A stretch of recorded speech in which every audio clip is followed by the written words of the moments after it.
last time when we met, which just seems like a long time ago, we did an intro. We talked about the history, some of the customs. Let's just go over a few of the customs. I remember this picture. There's some really cool pictures. I don't know if you remember this picture, but this one highlights like a lot of pieces of the Yemenite reality, I believe. You know, there's like a lot of suffering. This gentleman looks like he's been through a good amount in his life. You have the garb, you have the payas. The talus is worn differently. It's funny because in our shul people wear the talus like a scarf, but you're not really supposed to wear it that way. But actually, the Yemenite way, they wear the larger taluses, but they go around their arms, and they tie their tzitzis different actually as well. They tie it like kind of like it looks different. It's not knotted. It's like just like a lot of rings. I have to show you that one time, which I probably won't, but you should see that one time. Okay, and here's just another picture which we're going to deal with today. We're going to deal with this topic today, which is Yemenite marriages. Okay, so here's some customs. Let me do a present style. All right, so if you remember, we talked a little bit about this. We talked about the dress, the shofars, the big lulavs, also the multiple hadassim that they have on their lulavs, and we played this how the Torah reading sounds different, if you remember that. So today we're going to go a little bit more in depth in terms of the halachas. But before we do that, let's talk a little bit about Yemenite culture. Okay, so here are a few aspects I want to discuss with you. And I have Baruch Hashem, I spent a lot of time in Israel, so I made some good connections. So I have a rabbi friend who, again, is another PhD. And so rabbi, PhD, Yemenite, rabbi, PhD, who speaks English. So that's a pretty good resource. So I've been in touch with him on WhatsApp, and he really helped me a lot. His name's Rabbi Noharai Yahav, so I'm giving him some credit. He talked to me all about Yemenite culture and kind of like what makes it unique and what was the origins of some of their customs and some of their foods. So I'm going to share some of that with you. So here, food, wedding, dance, synagogue. Let me just actually check. Who knows? Who's seen with the raise? You just raise your hand. Who has seen some Yemenite dance before, or done Yemenite dance, been involved with Yemenite dancing before? Okay, not so many, just Glenna. Okay, from what I see. So I'll show you a few clips of what that might look like, what that does look like. It's a whole world unto itself. But before that, let's talk about some Yemenite food. Rabbi Yogev knows about Yemenite food. Why is that? Because Rabbi Yogev lived among Yemenites in different apartments. He went through traveled through many apartments, many crazy roommates and neighbors. That's for another time.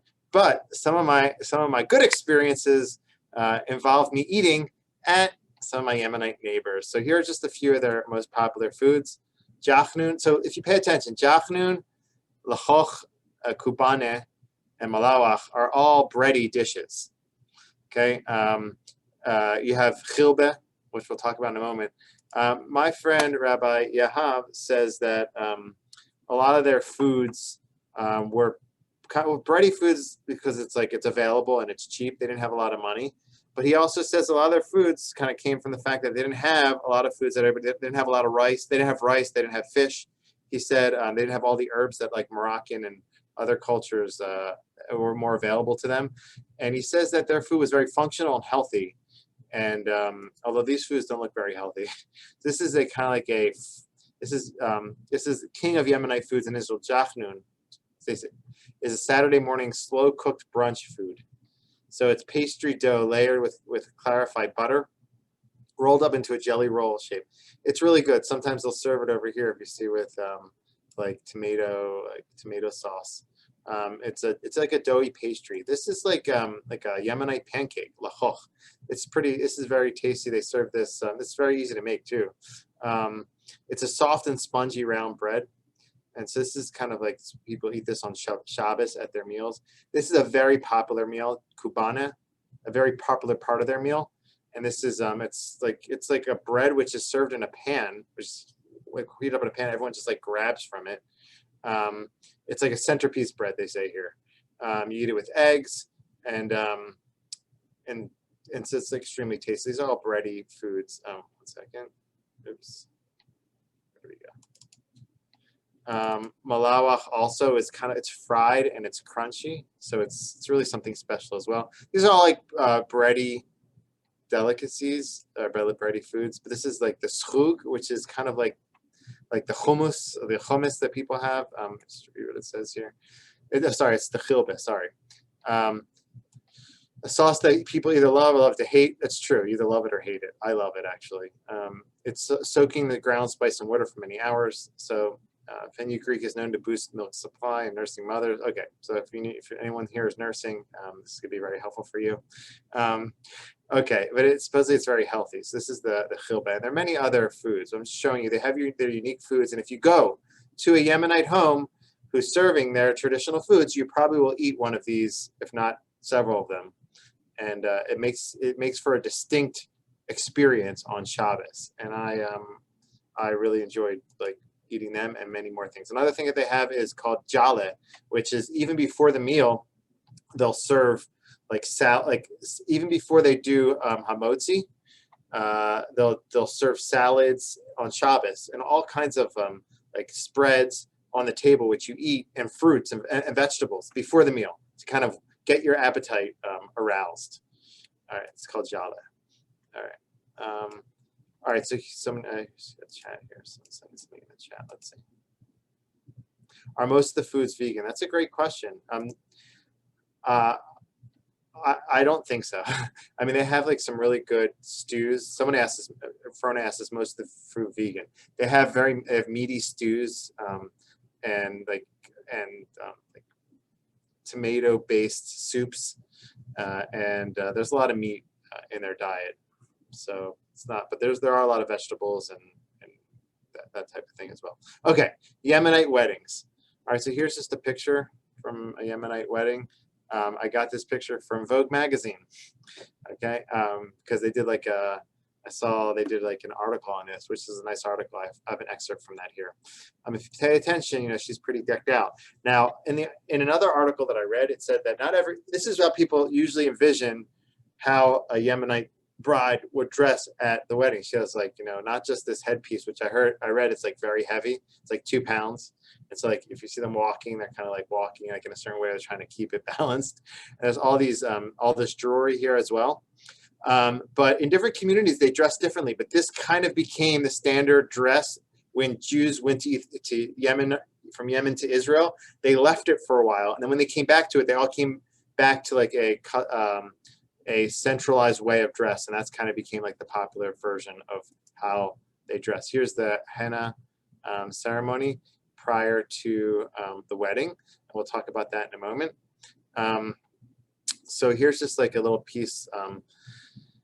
This is what I said here. The variety of regional traditions was replaced by a uniform item that became most identified with the community, the splendid bridal garb of Sana'a, the capital of Yemen. So that became the central way of a central form of dress for weddings, but it wasn't always like that. Yemenite women adopted this garment mainly at henna ceremonies, even when their parents came from another area with a different tradition. Okay. So let's do, so this image appeared on posters, encyclopedias, even in Ofer Chaz's music videos. Okay. So that's just a little bit on the history of the dress in terms of women. Here's a little bit on the henna ceremony. So this is from that article, I think, the Vogue article. Approximately a week before a Yemenite wedding takes place, what's known as a henna ceremony is performed. Now, what happens at that ceremony? There's a lot of food, there's dancing, there's song, and they're dressed in red, and they have they put this coloring on their hands. So why do they do all that? What's behind that custom? So they explain it here. The ritual involves the application of temporary natural dye to the hands of the bride in intricate patterns that symbolize fertility. Okay, so that's the idea of it. The crowning glory of her look, which comes in vibrant red, also to symbolize fertility, and gold, is a majestic beaded headdress, or gargouche, that is in the shape of a cone, resembles a tired cake. So that's here, the headpiece weighs more than 2 pounds. But that's not the heaviest part. She wears a chest full of necklaces, including one under her neck called a laba, I guess, a thick collar of silver filigree braids braided into red yarn. Okay, so this is also a nice piece where they say here, the weddings draw huge crowds. With these ceremonies, the henna ceremonies are small. And basically, the parents are giving their daughter away, kind of at this ceremony. So the songs, the content of them, they say are sad. One of them says, "Don't cry, child," but of course, Yemenite are kind of upbeat, so it feels upbeat, but actually the content is sad. And it says here at the end here that they kind of return to this in later periods after they left it. I saw someone added a comment in the chat section. Let's see what that was. Do most brides buy a new dress, or is the wedding gown the family and worn by all of the women in this family? That's an awesome question. I don't know. I don't know. I have to look into that. That's a great question. All right, here's this little video that I'll show you just from a henna ceremony. We're gonna kind of keep moving here because I want to make sure. Oh wait, let me see. Okay, you'll be able to see it. 1 second. You'll be able to hear it. You might not be able to hear it, but you'll be able to see it. I'll change the functions in a bit.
All right, just curious. Were you able to hear that? Raise your hand if you're able to hear that. Okay, good. Raise your hand if you thought that was cool. Okay, a few. Okay, most. So what I want to show you transition from there to Yemenite dance. So let's do that. 1 second. I'm going to share my screen again. And we still have like a lot more to do, so I want to show you. I want to go through the halacha too. So I'm going to try to go through this a little quicker than I did until now, but hopefully we'll get to touch on all of it. That's about the Yemenite wedding. Here's a little bit on Yemenite dance. One second, I just need to change the settings here. 1 second. Oh, there we go. Okay. So there's this concept called the Yemenite step. Okay. Now I was at a wedding actually this Sunday. Like a young professional, young couple in our community got married. I actually officiated at the wedding. So some of the family members from one of the sides were not Jewish, and so they're like, "What are you guys doing?" I was like, "Well, it's a Jewish dance. This is how you do it. You just take a step forward and you take a step back. That's all you do." It's like sometimes in yeshiva, that's all we did. So that's not what this is. This is a little bit more intricate. This is like the Yemenite step it's popular danced. So it's a swaying movement that changes the dancer's direction of motion, although the dancer may face forward throughout the step. It is usually a sideways movement, but may be done moving backwards and forward or vice versa. It consists of 3 steps with a short pause and the final step for a quick, slow tempo. So I want to show you what a Yemenite dance might look like. Now here's an example of that.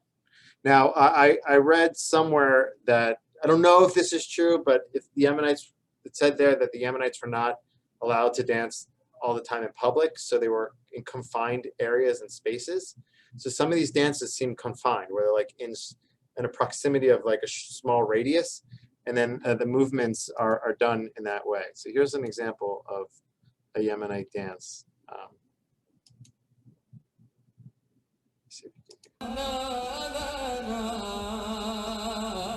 This isn't from too long ago. They're wearing the traditional Yemenite garb.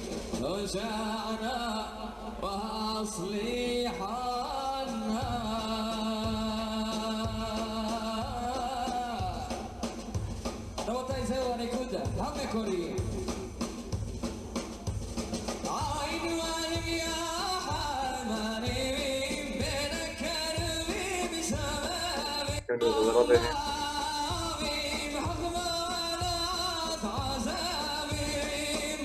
So far, you haven't seen many of the steps.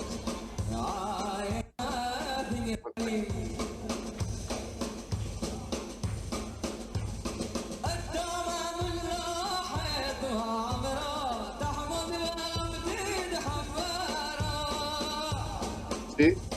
So it's like almost also like a form of communication as well. Like you see there.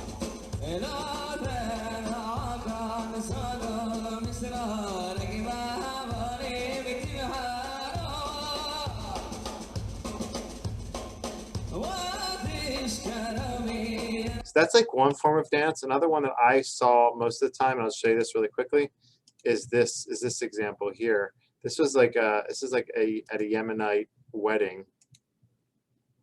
This is kind of like a line dance, but here's more. This is more like the Yemenite.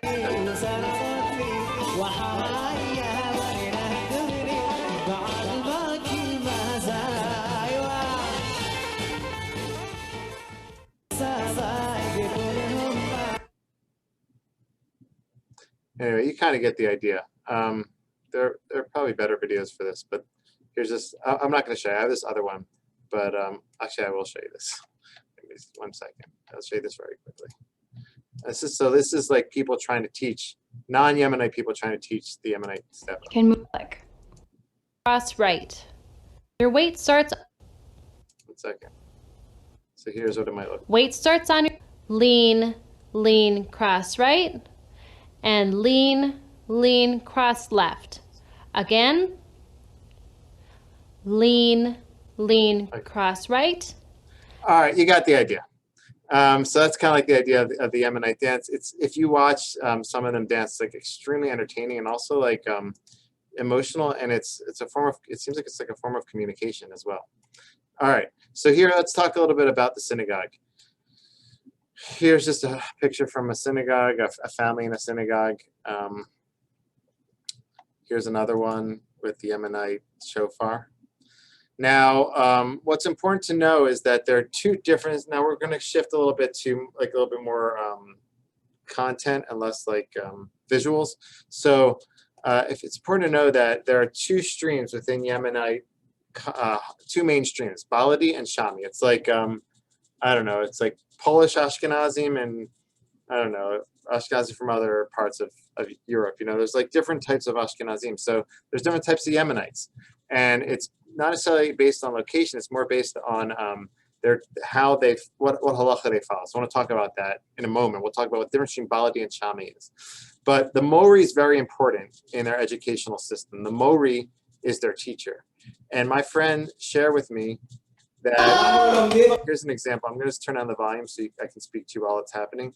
But here's an example of a Mori sitting with Yemenite children and going over how to read from the Torah.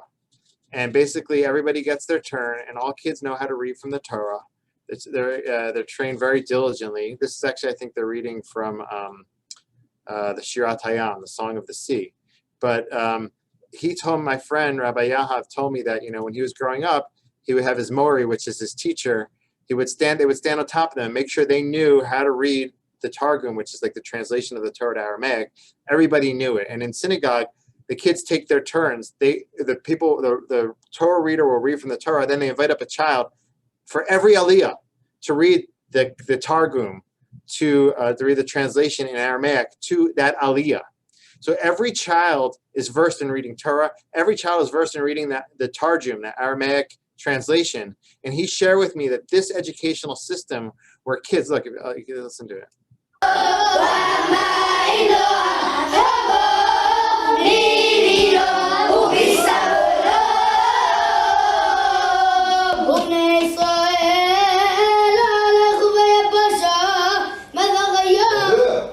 So he just said so that's their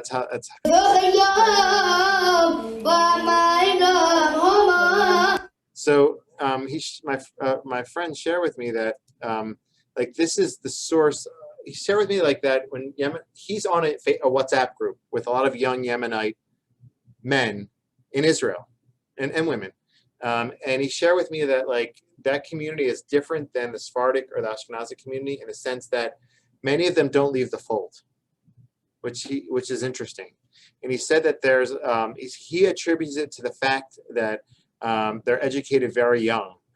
With like in that setting there with the Mori, everyone's trained to read the Torah, and they're very tight-knit communities. Because the Sephardim have so many different types of groups, the Yemenites and the Ashkenazim, they're so large, the Yemenites stick together. And in addition, they have that educational system where the Mori stands on top, makes sure everybody knows how to read Torah and follows Yiddishkeit or Judaism. So through that, they stay connected. He says their communities are very traditionally oriented, and there aren't many people who like leave the fold, according to what he shared with me in the Yemenite communities. So I want to go back to this. One second. Let me get out of there. Here we go. All right, let's go back to here. Oops, don't want to create anything. Okay, and one more thing which you share with me is that he says, you know, I asked him, I go, I haven't heard of many. I've heard of like Yemenite Jews in popular culture. So you know of Ofra Chaza, there are other singers and individuals you might have heard about, but you don't hear about many Yemenite politicians. I share with him. And he said, yeah, he says there's different reasons for that. One of them is that perhaps it's hard for them to get to find a place there because it's kind of dominated largely by Ashkenaz and also Sephardic, and it's hard for them to find their place for their footing. But he also shared, and this is the last piece here, synagogue as a cultural center. He says the Yemenites, their main focus is on the synagogue, having their role in the synagogue, having their getting their honor within the synagogue. So the synagogue is extremely central, similar to us here in Pikesville. I mean, not extremely similar because we're not Yemenite at all, and nothing like that. But the idea that like a lot of our Judaism revolves around the synagogue. You know, you're here, you're joining me on Zoom. You know, a lot of our world. So for them, it revolves around the synagogue. And he says that due to that, they're not seeking always to kind of be seen and not looking for that honor. He bemoaned the fact that there aren't many. He's an academic himself. He bemoaned the fact that there aren't many academic Yemenite people in academia. He thinks that they should strengthen that and find ways to kind of like get more integrated. So there's a lot of work left to do in that sense, but part of it is due to the fact that the synagogue is so central to them. Okay. I want to go to this next topic now. We're leaving Yemenite culture. We're going to go into the halachic process. And we have like 15 minutes. I want to touch on these two topics here. Here's just two people it's good to know. This is Rabbi Yosef Kapach. Okay, if you want to know one name of a Yemenite leader, he was one of the central leaders of all time in Yemenite Jewry. He passed away he's like a contemporary rabbi. He passed away, I don't know, not too long ago. And he had an encyclopedic mind, and he did so much for Yemenite Jewry in terms of translating a lot of works. From Arabic to Hebrew, and also like translating Rambam's works. And we're going to talk about the centrality of the Rambam. He was also like on the Beis Din, on the main court with other prominent rabbis throughout all of Israel. Like probably one of the only Yemenite rabbis who was on that Beis Din, that court. So that brought a lot of respect to the Yemenite community. Here's a contemporary authority, Rabbi Ratzabi. And so those are two individuals that rabbis are good to know about. So I want to just talk a little bit about the evolution of their halacha. But before we do that, I want to talk about the central figure in Yemenite Jewry. Believe it or not, it was the Rambam. Okay, so it's funny. The Rambam is the central figure in the academic world. People love him. When I was in Bar-Ilan University, and everyone used to quote the Rambam for whatever they wanted to say. So they don't do that. But the reason why the Rambam is so central for them is that the Rambam, they at a certain point in their history, they reached out to the Rambam in Rambam's time. And in Yemen, there was a threat of this messianic figure, who was trying to sway the community towards his, his wrong path. And also they were suffering a lot in Yemen, and they looked to the Rambam for guidance. The Rambam was like in another area, perhaps in Egypt at the time, and they reached out to him, and he wrote a letter to them known as the Yemenite Jewry. I have it here. Rambam has like a whole slew of letters. One of them is like is epistle. It's an important letter to know about. It's called Yemenite Jewry, the Epistle of Yemen, or to Yemen. And in that letter, he pours out his heart to the community. And he tells them, he brings examples from his life of suffering. He brings example of history of these false messiahs. And he kind of spoke to them in their language. He was a huge halachic authority, but he spoke to them like a father. And at that time, he became their father. And Yemenite halacha, Jewish law according to Yemenite tradition, follows largely the Rambam because of this letter, this connection that he made with them. This really shows you, what the personal connection can do for a rabbi. I'm taking notes. And so he forged that connection. I just want to show you. I see somebody added something in the chat section. Traditional Japanese wedding clothes for brides and grooms is also red. All right, thanks. Ann Pfeffer mentioned that. It's interesting. I wonder if it's connected to the same foundation. All right, so here is Rambam at the end of his Yemenite Jewry. He says this: I beg you to send a copy of this missive to every community in the cities and hamlets to strengthen the people in their faith and put them on their feet. Read it at public gatherings and in private, and you will thus become a public benefactor. Take out because lest the concept be divulged by an evil person, etc. So he's trying to always strengthen them. Here's one more piece. This is a summary in this book, what he wrote about the letter. He goes, let's just read the last part here. Maimonides' treatment of Christianity and Islam, his interpretation of Israel's suffering, his use of messianic categories to explain existing historical conditions, his description of the future Messiah, his mention of his family's tradition concerning the return of prophecy, and his references to biblical sources. All of these features are explicable in terms of Maimonides' overriding concern to communicate with the suffering community in the grip of despair and hopelessness. So he reached out to them in a time of struggle and despair, and they adopted him as their main posek. So that's important to know in terms of the process of their law. So I just want to talk a little bit just like in terms of the process of the halacha. So here are the stages of the development. This is from Rabbi Jachter. He wrote an article on the evolution or the foundations of Yemenite law. So I just want to read a few pieces here connected to this. And then I want to talk about a few halachas that you might find interesting from their community, such as grasshoppers, eating grasshoppers. Anybody ever done that before? Let me see. No? See a lot of people. I saw someone just spit out their coffee. I'm just joking. Well, you'd be surprised, but it's not unkosher according to the Torah. The problem is we don't have a tradition of which ones are kosher and which ones are not. But the Yemenites do. Okay, so there are Yemenites who eat locusts, and I have a picture of that. I know you can't wait to see that. Okay, so let me just share with you before we get there in a moment. Share with you how they got to that, how the halacha evolved, and just a few things you need to know, which I'm sure you'll maybe forget by next week. But these are important things to know, okay? Because I forget them too.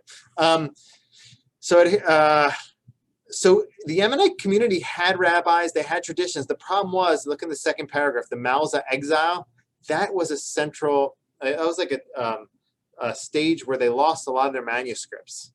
So we talked about this last week. I'm just read this to you.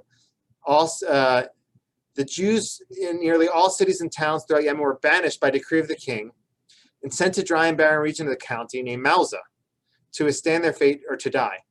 So this is it's a severe disruption in their life, and many manuscripts were lost, and the community had to rebuild. So for a while before this, they were following the path of the Rambam, but after Galut Malza, they had to rebuild again. When they started to rebuild, this is where the break happened, where two streams formed. And so after they returned from the exile, we had these two authorities. Rav Mishraki is a Shilei Zaytim, and Rav Yichit Tzalach, the Maharitz. Okay, just good to know those names. So the Shtileze team and the Maritz, they were different. I'm just reading. The Shtileze felt that Jews should follow Rabbi Yosef Karo and the Shulchan Aruch. The Maritz said they should follow the Rambam. Okay, so basically this is a debate. Do we follow the old, or now that we've lost a lot of our connection to Jewry and our manuscripts, should we adopt what everybody's doing around the world? Should we follow the Shulchan Aruch, the later authority? And that's the split to some extent. It's also majorly how they pray. But you have a stream which is they follow the Rambam from I guess like the 12th century, like the medieval period. And that's the Maharitz. And then you have this other stream, which is we have to rebuild. Let's follow the Shulchan Aruch, which is in the 15th century. Let's follow him. Everybody around the world is following the Shulchan Aruch. Let's follow. And so that's the two streams have different types of prayer, and they have different sources where they're drawing the halacha from. And that's really the two streams of halacha within the Yemenite community. It's important to know about. I just want to share with you one more thing here, which is actually really important. This first paragraph, it says, Yemenite Jews, in contrast with other Jewish communities located at the outskirts of the exile, such as Ethiopian Jews, kept in touch with Jews worldwide through its many centuries in Yemen. That means the Jews in Yemen were aware of Hanukkah and Purim, and they followed the Mishnah and Gemara. So we saw with the Ethiopian Jews that they didn't have that connection. They didn't have Hanukkah, they didn't have Purim. Yemenite Jews did, and so it was never a problem for them to be integrated within other circles of Judaism because they continue to stay connected with the outer world in terms of the tradition. So basically, and the Baladi, Shami, and Dor Daim are basically the different streams. Baladi follows more like the Ramban's approach, Shami more the Shulchan Aruch. Shami means there, Baladi means here.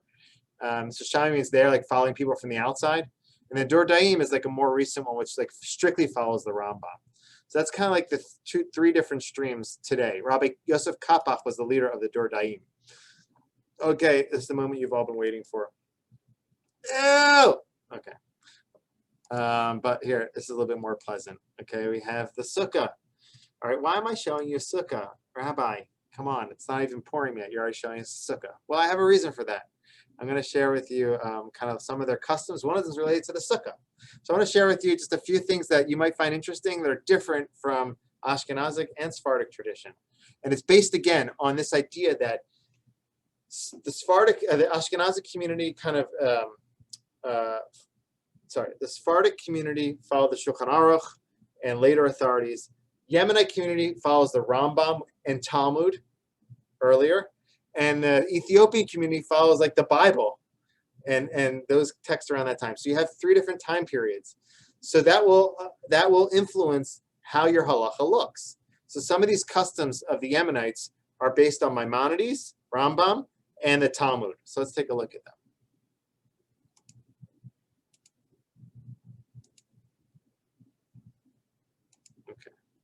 So one such custom is warming their soup on Shabbat. So I'm not going to go into all the details, but there's this debate when it comes to this is the first paragraph. There's debate as to if you're allowed to cook something after it was already cooked on Shabbat. If it was already cooked beforehand, is that considered cooking on Shabbat? Rambam, Maimonides, holds that even liquid, if it was cooked once, is considered always cooked, and you can reheat it on Shabbat. So you can literally take a soup out of the fridge, warm it up on Shabbat, and you're fine. Meaning, obviously, like on a hot plate. But I had my Yemenite. I lived with a Yemenite roommate. He used to do that all the time, and I was so jealous because I didn't do that. But so that's like one thing. Another one is so that's bishul achar bishul. It's called cooking after cooking. Another law is the grasshopper. So let's read this actually. Flying insects are forbidden to eat, including all species that have 3 pairs of legs and wings. I'm in the second paragraph, including wasps, bees, flies, crickets, and grasshoppers. Only 4 species of grasshoppers are permitted by the Torah, and they have 2 signs from the Torah and 2 signs from the words of our sages. However, in all the Jewish communities, their tradition about grasshoppers was forgotten. Only in Yemen and Morocco, where grasshoppers were prevalent, was the tradition maintained regarding the kosher grasshopper, which is the locust that multiplies in huge flocks. So with a sign of hands, who thinks we should bring it back? Okay, not many people. Okay, no one, basically. They look very crunchy. I watched one of the videos. Okay, let's keep going. Okay, so here's another one. This is like just an interesting thing. turning, so boi beshalom, when you're in synagogue, boi beshalom, you turn around, right? They don't. Why? If you read the last sentence here, the Yemenite custom, and that is some Sephardim, is not to turn to the west at all, nor to the entrance of the synagogue. Why? Because the source of this custom has no source in the Talmud. There's no source to do it in the Talmud. So again, this brings them back to early tradition, which is interesting. This idea of saying Lechadudi isn't from the Talmud either, but we won't hold that against them. Okay, here's Leishev Basukah. So every time they go into the sukkah, here, I'll read this last pack. To recite Leishev Basukah whenever they enter the sukkah in order to spend time there. And since the blessing is over yeshiva, sitting, they have the custom of reciting the blessing while standing up before sitting down. So in our day, whenever you eat bread in the sukkah, you make Leishev Basukah, to sit in the sukkah. In Ashkenazi communities, in our community. For Yemenites, Teimanim, every time they go in the sukkah and they spend time there, they say literally that's what it means, to sit in the sukkah. So I'm going to make a blessing over that. So they make a blessing, Leishev Basukah, from sitting in the sukkah. That kind of makes sense, right? Rabbeinu Tam interpreted it as when you eat bread, that's really considered sitting in the sukkah. So they make a lot of blessings in the sukkah, and really it is a mitzvah to sit in the sukkah as much as you can. So they make more blessings over that than in other communities. Here's just one more I want to talk about. Speaking after Netilat Yadayim. So if when I was in yeshiva, I was there with I studied with Sephardim, Ashkenazim, Yemenites in Israel, and the Yemenites at the table, they always used to taunt us because we couldn't speak after that Yadayim, but they could. And so they would talk and like ask us questions, like personal questions, and we couldn't answer them, because it goes back to this debate of how you understand this source in the Gemara. So they follow the Rambam. The Rambam says you can talk after Netilat Yadayim. They don't have the whole thing. Why? The Talmud says there are three things. One thing that must be done immediately. After washing one's hand, you must make a blessing. That's what the Talmud says. After you wash your hands, you have to make a blessing. It doesn't explain why, or doesn't it say which hand washing it is. So we understand it to mean the Netilat Yadayim before the meal. You do your Netilat Yadayim, then you can't speak. So you focus on the blessing. The Rambam says that's not referring to the first blessing after washing your hands. It's referring to the blessing after you eat bread, before Birkat Hamazon. It's called Mayim Achronim, the last water. So when you wash with those, then you can't speak. But beforehand, you can. So they don't have that. And there are many other differences between Yemenites and other communities. And I just brought you a few examples of them. And with this, we'll kind of wrap up our discussion on the Yemenite community. There's a lot more to learn. I just hope that I could bring you a little bit of kind of like the culture, expose you to the food, some of the dance rituals. I suggest if you're into food, or you like cooking, or you're into new recipes, it's really neat. Their food is like pretty amazing, and if you could perhaps experiment with it, I think most people I speak to enjoy it. So that's a little bit of that, and next week we'll kind of go over compare the different groups we talked about, and then tie up any loose ends and discuss a few other aspects of Jews from African and Asian lands. Shark